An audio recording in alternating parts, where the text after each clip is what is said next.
The sky stretched wide above the Rockies, a vast dome of blue broken only by the jagged peaks of Colorado's mountains. Pines whispered in the wind, the kind of sound that could calm a restless soul. On these trails, silence was never empty. It was alive, filled with the hum of insects, the cry of hawks, and the crunch of boots across stone. This is where a young woman chose to walk alone. She was a thru-hiker, a lover of solitude, a seeker of peace. But on a quiet summer day, she vanished. No trace, no farewell, only silence. Until years later when a hidden SD card surfaced, tucked inside her shoe like a secret left behind. Her name was Emily Sanders. She was 31 years old, and she carried with her the weight of the modern world and the longing to escape it. Friends called her restless. Her family called her brave. Emily called herself free. She was the kind of person who found meaning in the rhythm of her own footsteps, who carried a camera not just to capture landscapes, but to prove she had been there, that she had touched places most people would never see. Hiking wasn't just a hobby. It was her language. Each trail a sentence, each mountain a paragraph, each journey a chapter in the story she was writing with her life. She had walked sections of the Pacific Crest Trail, had camped beneath the desert stars of Arizona, and had stood on the windy cliffs of Washington. But it was Colorado, wild, raw, unyielding, that pulled at her most. She prepared carefully. Weeks of planning went into her thru-hike. Maps folded neatly. Routes marked with red ink. Gear tested and retested. Lightweight tent. Water filter. Knife. First aid. SD cards to store the images of her travels. And boots, broken in, laces worn soft by miles of use. She knew the dangers. She knew the risks. But she believed in her skill and in the deep instinct that the wilderness was a home, not a threat. Colorado's backcountry is breathtaking, but it demands respect. The terrain shifts quickly. 1 minute open meadow, the next a narrow pass clinging to the edge of a mountain. The weather turns without warning. A clear day can collapse into thunder, rain, and hail within minutes.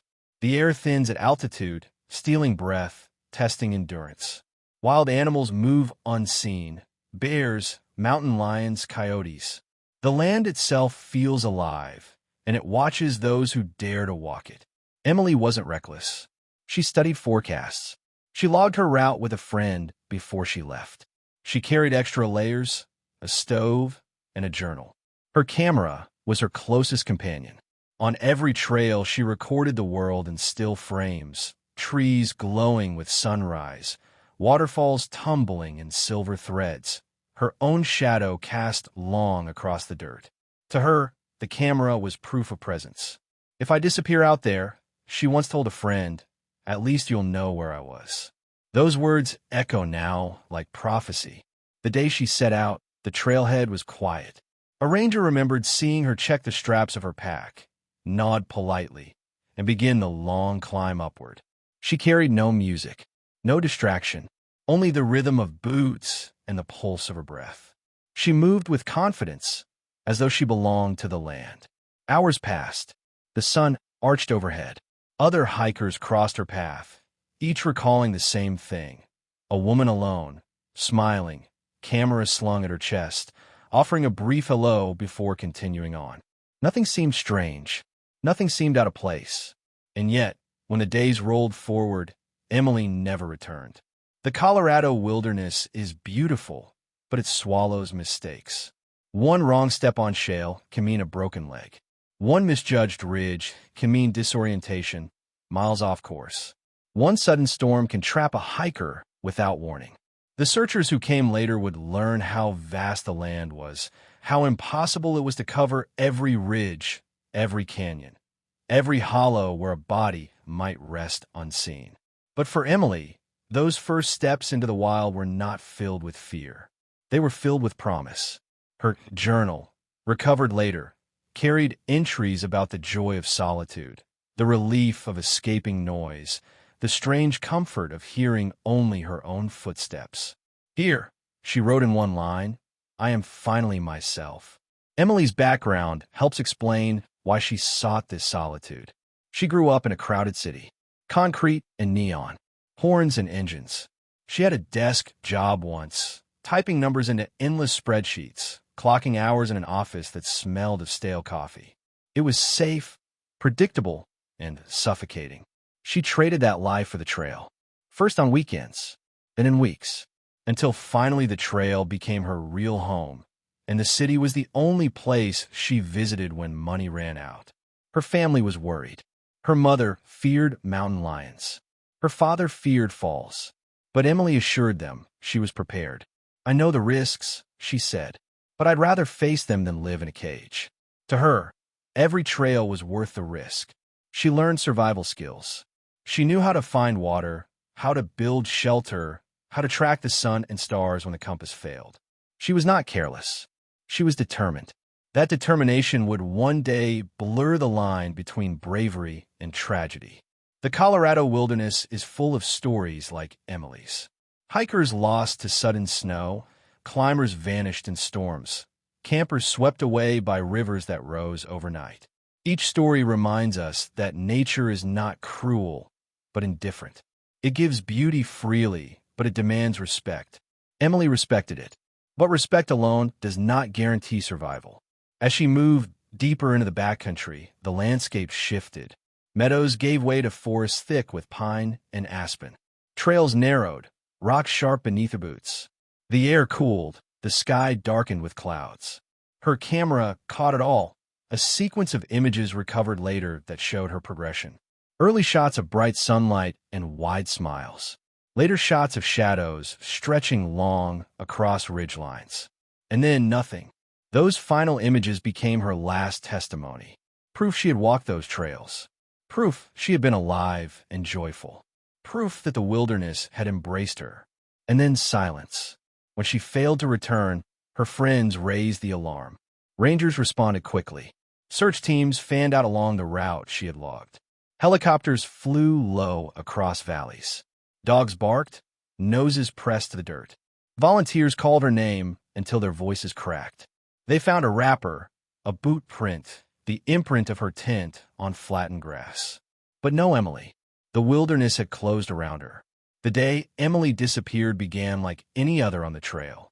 The morning broke with soft gold spilling across the mountains, light scattering through the pines. Dew clung to grass. A hawk circled above, its shadow sliding silently over the ground. Hikers passed in small groups, boots crunching rhythmically as they moved up the ridge.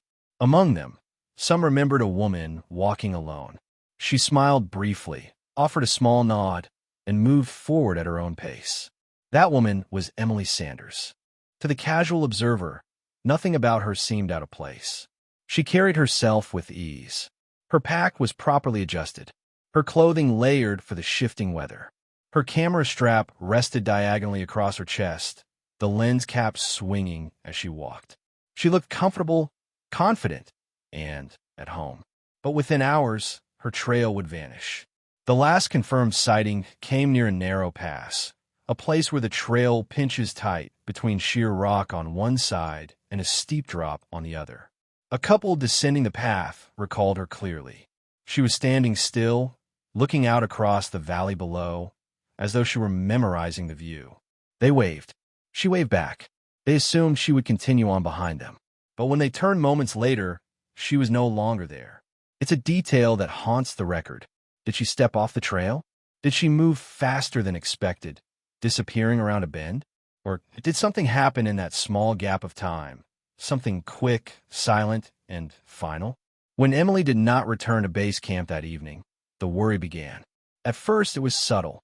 Perhaps she had camped further up the trail. Perhaps she had slowed her pace. But when the next morning came, and still no sign, the concern hardened into fear. Calls were made. Rangers were alerted. A search began. Search and rescue operations in Colorado are not taken lightly. The terrain is dangerous, and time is critical. Teams mobilized quickly, mapping her intended route, establishing search grids. Helicopters swept the valleys, their rotors thumping as spotters leaned out with binoculars, scanning for movement, for color, for any sign of life. Dogs worked the lower trails, noses to the ground, pulling handlers toward faint scents. Volunteers spread out, calling her name into the wilderness. At first, there was hope. A wrapper was found near the trail. One Emily's friends confirmed she carried. A boot print matched her size. A patch of flattened grass suggested a campsite. But none of these led further. Each clue ended as quickly as it began, as if her presence evaporated just beyond reach. The wilderness is merciless. Distances that look manageable on a map are punishing in reality. Canyons cut like scars across the land, each one swallowing sound, hiding evidence. Forests blur vision, every tree a mirror of the next. Storms roll down without warning, washing away prints, scattering scents, erasing traces. Rescuers spoke of frustration. They combed ridges again and again, each sweep ending empty. Helicopters logged dozens of flight hours. Dogs grew tired, their noses overwhelmed by the sheer sprawl of nature. And always the same conclusion: nothing. The days stretched. At night, campfires flickered in the distance as searchers huddled, weary but unwilling to quit. They prayed for a sign, a call, a whistle, a scrap of fabric. Yet dawn after dawn broke across empty hills. The search tightened. The hope thinned. Emily remained missing. Her family arrived, faces drawn, eyes red from sleepless nights. Her mother clutched a scarf Emily had worn, pressing it to her face as though it could bring her closer. Her father walked the trail himself, moving with stubborn determination, calling his daughter's name into the wind. Friends wept quietly, voices cracking as they spoke of her love for these very mountains, how she had always found joy here. News outlets picked up the story. Cameras appeared at the trailhead.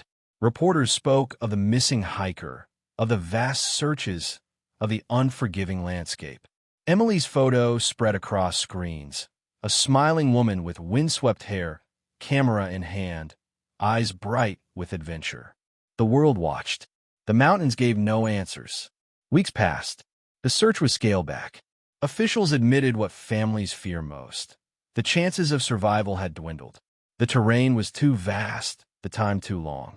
Emily's name joined the list of those lost to the wilderness, remembered in files, in case reports, in unfinished searches. For her family, there was no closure. They returned home with empty hands, with grief carved deep into their hearts. They lit candles. They held vigils. They prayed. But prayer cannot replace presence. Her absence lingered like a shadow across every gathering. The years that followed were cruel. At first, hope flickered. Perhaps a hunter would stumble upon her camp. Perhaps a hiker would find her journal. But nothing surfaced. Each year the trail grew quieter. Each year, memories of her disappearance faded from headlines, replaced by new stories, new tragedies. For the family, though, time never dulled the wound. They continued to search privately, hiking sections of the trail themselves, posting flyers long after the official effort ended. Rumors spread. Online forums debated theories. Some claimed she had staged her disappearance, choosing freedom in anonymity. Others whispered of foul play, of strangers on the trail. Some insisted it was simple, a fall, a storm, an accident hidden by nature's vastness. But with no evidence, each theory carried only speculation, never certainty. Her friends marked anniversaries with posts. It's been 2 years since we lost you. 3 years without answers. Photos of Emily filled timelines, her laughing at camp, her posing with her camera, her arms outstretched against mountain skies. Each image is a reminder of what was lost, of the silence that replaced her voice. By the 5th year, even the most hopeful began to accept what they had resisted. Emily was gone. Whether by accident or intention, by nature or by man, she had vanished. The trail had consumed her, and the mountains would not give her back. Until unexpectedly they did. Because tucked away, hidden where no one thought to look, a clue surfaced years later. It wasn't a body.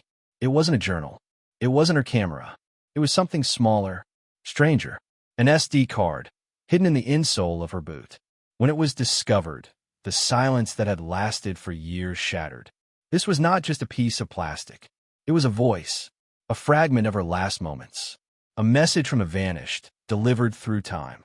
And what it contained would deepen the mystery more than it resolved it. The discovery of the SD card should have been the moment the mystery cracked open. Instead, it became the most haunting piece of the puzzle. It was found tucked beneath the insole of Emily's boot years after she vanished. How it remained hidden that long is still debated. Some believe it was overlooked in the early search, unnoticed during gear cataloging. Others whisper it was placed there intentionally, a final act of caution or fear. Whatever the truth, the tiny card became the first tangible voice from her final hours. When investigators accessed the files, the images appeared ordinary at first. Forest trails stretching into the distance. Close-up shots of alpine flowers bending in the wind. Self-portraits, Emily smiling, hair damp with sweat, eyes shining with joy. She looked alive. She looked free.